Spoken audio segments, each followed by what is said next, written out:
নির্বিঘ্নে এই যাত্রা নিশ্চিত করতে সরকার এবারও ব্যর্থ বলে অভিযোগ করেছেন এনসিপির মুখ্য সমন্বয়ক নাসির উদ্দিন পাটোয়ারি। বিকেলে রাজধানীর বাংলা মোটরের সংবাদ সম্মেলনে তিনি অভিযোগ করেন, আওয়ামী লীগ গুপ্ত হামলা ও প্রকাশ্যে মিছিল করলেও সরকার বিচার না করে তাদের জামিন দিচ্ছে।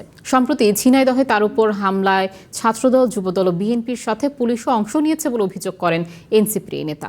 এ সময় এনসিপির মুখপাত্র আসিফ মাহমুদ অভিযোগ করেন, রাস্তাঘাটে বিএনপি নেতাকর্মীরা অবৈধ কোরবানির হাট বসিয়েছেন। সরকার দেশ চালাতে ব্যর্থ হচ্ছে। সরকারের ক্ষমতার যে নিয়েছে এটার উপরে কোনো কন্ট্রোল নাই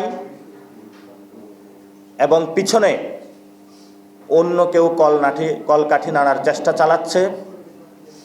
এমন পরিস্থিতিতে দেশের সিকিউরিটি, নিরাপত্তা নিয়ে আমরা কনসার্ন।